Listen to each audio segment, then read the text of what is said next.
Hey guys, Trip here, and welcome to another episode of Devil's Advocate. Now, you guys may already know this, but I love RPGs. I'm obsessed with them. Ever since I was a little kid, the idea of creating my own character, dropping him into a unique world, and choosing my own path has always appealed to me. So it was only a matter of time until I made a video about the most well-known RPG in recent memory, Skyrim. As we all know, Skyrim is a massively popular open-world role-playing game. It took the world by storm, it has a positive rating on Steam, and countless people play it every day. But after almost 4 years on the market, does the game hold up? Is Skyrim really that good of a game? Is it a good role-playing game? Do people give it too much credit? Or are the naysayers just trying to spoil our fun? Well, let's take a look. So before we talk about Skyrim, let's talk about why I like RPGs in the first place. The first RPG I remember playing was Star Wars Knights of the Old Republic. I was in elementary school when I first got my hands on it, and I was blown away. I can give my character a personality, I can make decisions, I can actually talk to NPCs and choose what I want to say. I know games like this have existed for decades, but at the time, I had no idea this was even possible. As far as I was concerned, this was the pinnacle of gaming. No innovation would ever top the ability to make a character my own and make my own decisions. So by this point, you can probably tell that my favorite thing about an RPG is creating my own character and choosing my own adventure. I focus heavily on the role-playing element of role-playing games. I don't just want to collect experience and level up, I want to live a life in a virtual world. Now, I know not all RPGs provide this experience, and honestly, I have much less interest in those that don't. Don't get me wrong, if an RPG has a character with a pre-made personality like a Final Fantasy game, but solid gameplay and a good storyline like some Final Fantasy games, I'll still play it and enjoy it, but it's not what I prefer in my role-playing games. So along comes the Elder Scrolls Oblivion, and if I thought Knights of the Old Republic was the be-all end-all of video games, I had another thing coming. My god, this game blew me away. I was baffled by the size of the world, the fact that I could go anywhere and do almost anything, the fact that every NPC had a life and a job and a schedule that I could interact with or disrupt. The fact that I got to choose my class and playstyle with so much freedom all contributed to my current love of RPGs.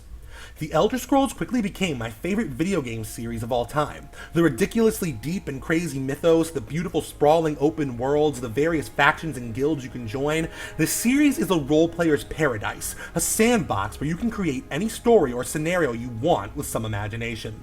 Despite its problems, Oblivion is still one of my favorite games to this day. Now, I'm of the mind that sequels should improve upon existing systems. This idea is key to understanding my opinion on any game, and I'm going to be talking about that a lot on this channel. If a game's goal is to create a role-playing experience, and it doesn't achieve that goal in some way, then I think the sequel should fix the areas in which it lacks in order to better reflect that goal. So enough explanation. What do I think about Skyrim? Well, it's... I guess. Now before you stop by the Pitchfork Emporium, hear me out. I know a lot of people are going to disagree with my reasoning here, but like I always say, I make these videos to spark discussion between friends. My word is not final. My opinions are not necessarily fact. The way I feel about something doesn't make it true. We can disagree. The quality of a game is subjective and personal, and I think a lot of disputes and flame wars could be stopped if people understood that. For me, the novelty of Skyrim wore off quickly. It's been said thousands of times before, but the gameplay really is an ocean wide and a puddle deep. I feel like Skyrim gives you the illusion that there's more to it than there is, but once you decide to pull back the veil and look inside, you see a game that's shallow, clunky, cuts corners, and doesn't provide the rich role-playing experience I was expecting from the latest installment in this great series. So instead of whining about a game I didn't like, let's talk about how and why I feel the way I do.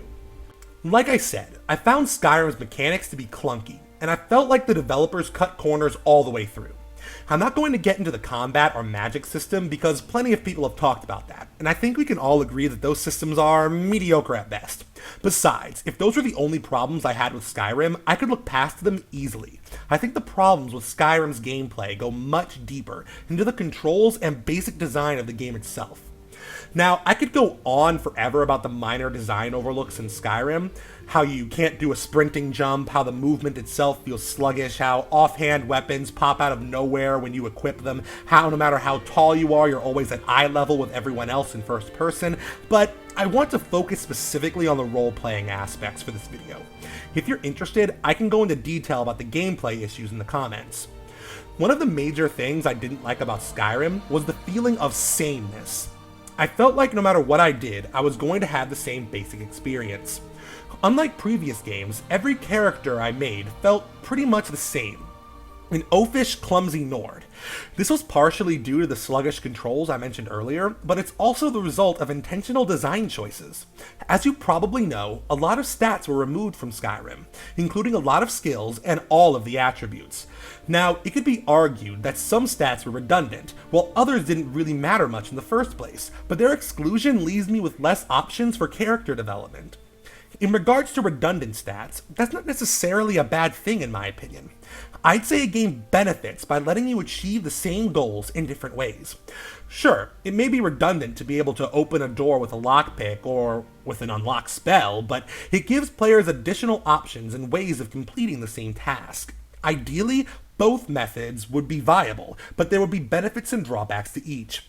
Maybe using a spell is faster than using a lockpick, but louder, attracting potential enemies to your location, for example.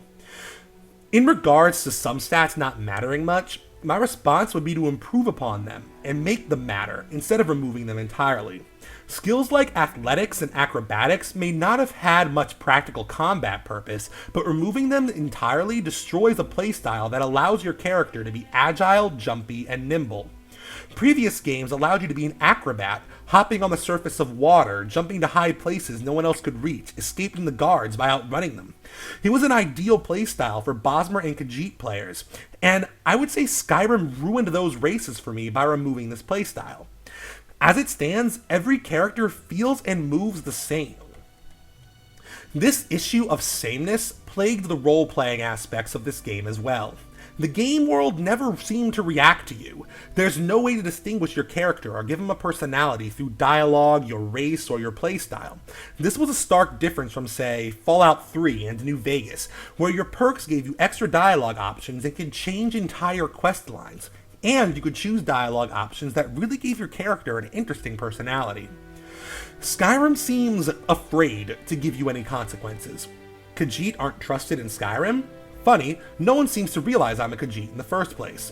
Argonians aren't allowed in Windhelm, except for me. There's not even a unique quest for Argonian players to gain entrance into the city. Now, you could say this would have been too hard for the developers to implement, but it makes me wonder why they present these plot points into the game if they're not willing to actually follow through with them. There's not even a single mention of your race throughout the entire game other than the tutorial and the occasional quip from a bandit. Let me give you guys an example that I think will drive my point home. One day, my Altmer was talking to another Altmer. I was glad to speak with one of my kind, and I wondered what sort of unique dialogue he'd have for a fellow elf like myself. He then proceeds to explain to me what an elf is. Again, I'm playing as an Altmer. I'm the exact same race as him. I'm an elf, and yet he doesn't seem to notice. It was at that moment that I realized, from a story and role-playing perspective, your race does not matter in Skyrim. You are a Nord. Everyone treats you like a Nord. No matter how much you scream and cry, the world will assume you're a Nord until you go insane and start believing it yourself. This issue permeates the entire game, and it becomes infuriating after a while. My favorite races in the Elder Scrolls are Altmer and Redguards. I am obsessed with Altmer and Redguards. I wanted to play as an Altmer or Redguard, and yet the game refuses to acknowledge I'm an Altmer or Redguard. It's making me mad just thinking about it. There are some exceptions to this, but they are few and far between, and not nearly involved enough for me to actually feel like my race matters to the story. It's a shame, too, because each race in the Elder Scrolls has its own unique flavor and history. Entire quests could have been made more unique by acknowledging the unique aspects of my player instead of pretending they don't exist.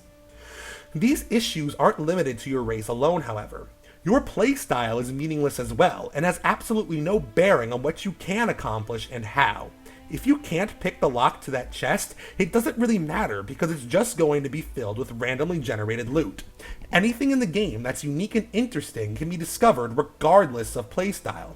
If you're a necromancer raising people from the dead in a land that's already wary of magic, the world doesn't treat you very differently aside from a few negative comments from NPCs.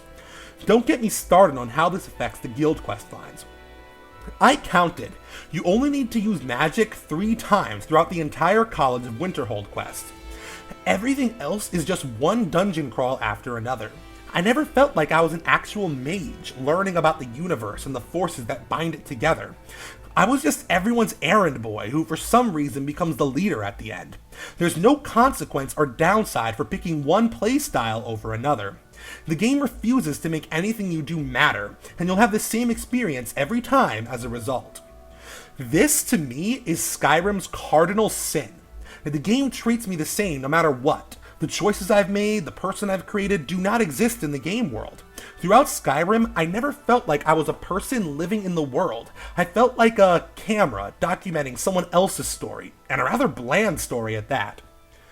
I'm the first to admit that even though The Elder Scrolls has one of the largest, deepest, and most unique backstories I've ever seen, the games have always lacked from a narrative perspective. In my opinion, the only games in the mainline series to have good narratives are Daggerfall and Morrowind. Every other game is pretty throwaway in regards to story. But remember what I said earlier about games improving upon existing systems. Just because Oblivion had a mediocre story, it doesn't give Skyrim an excuse to do the same. If one of the goals of the Elder Scrolls is to create an interesting, convincing world for you to roleplay within, then the story of the game, which reflects upon the world, should be interesting and convincing as well. So let's talk about the story and the quests in it. In regards to the guild storylines, they're less about simulating a job or role for your character like in Morrowind, and more about following a preset story. That would be fine if the storylines were actually good. The narrative mess that is the College of Winterhold still haunts me to this day. And don't get me started on the Bard's College. The thing that really irks me about these quest lines is that they all just devolve into random dungeon crawls. Advancing through the main story or one of the various guild quest lines has nothing to do with actually utilizing the skills for your supposed role. You're just watching a poorly developed story unfold, and after a while, it gets boring. The quests in Skyrim give you the illusion that you'll be able to influence the world and change things, then snatch away the opportunity at the last minute. The Civil War, for example. No matter who you side with, no High King will ever be crowned, and half the world won't even acknowledge the war is over. Remember the Markarth quest, where you can side with the native Forsworn or the Nordic government? Well, at the end of the day, who you side with doesn't matter. Even if you side with the Forsworn, they'll remain hostile to you for the rest of the game, and nothing ever comes of your allegiance. You can come up with any excuse you want to explain these things, but the fact remains that Bethesda chose not to take these choices further. In the end, what Skyrim provided me was a shallow dungeon crawler with a lackluster combat system, removal of many role-playing aspects, a weak narrative, and, well, that's about it. I know the other games had issues too, but I expect the developers' work to improve over time. Many would say that Skyrim's ambition and desire to create a massive open world are enough to make it a good game. But if you're going to be ambitious, I think your work and polish should reflect that. Ambition is worthless without execution. I guess that's the lesson of this episode. Skyrim is a game with ambitious goals, and it's easy to assume those ambitions are realized when you first boot up the game. But for me, once the hype wore off, I realized that ambition alone can't make a game great. I wanted to love Skyrim, and at the risk of sounding like a gaming hipster who just wants to hate something popular, Skyrim is an example of ambition without substance, and while that can sell a $60 game, it won't maintain many people's interests for very long. People are still playing Morrowind and Oblivion after all these years. There are still hundreds of mods being made and improved upon every day for these two games. What do you guys think? Will people keep playing Skyrim years after its sequels are released? I'm not sure. All this makes me wonder about the future of the series. Will the next Elder Scrolls game improve upon the formula, or will it continue to remove features? Will it make my choices matter, or will it continue to ignore them? Only time and people's wallets will tell. So why did I want to have this discussion with you guys? Well, a part of me just wanted to play devil's advocate, but I think the topic of Skyrim points to a larger problem within the industry. Video games need to grow and improve over time, and The Elder Scrolls is no exception. For a variety of reasons, I feel like this series has become complacent and is beginning to stagnate as a result. No other game provides the experience that an Elder Scrolls game provides, and Bethesda knows this. Because of this, there's no real reason to grow or evolve. When no one is challenging you, when no one keeps you on your toes, you'll have no incentive to work harder. That's an issue in any industry. I think it's only a matter of time until another game comes along that does what Skyrim did, but better. And maybe that's a good thing. Maybe some healthy competition is what this series needs to truly realize its ambitious goals. But hey, that's just my opinion. Now, I don't want to end this video on such a negative note. I try not to criticize things without suggesting ways in which it can improve itself. So let's go crazy in the comments. How would you make the next Elder Scrolls game? What would you improve? What would you keep the same? Do you love Skyrim and disagree with me entirely? Let me know. Thanks for watching, and I'll see you next time.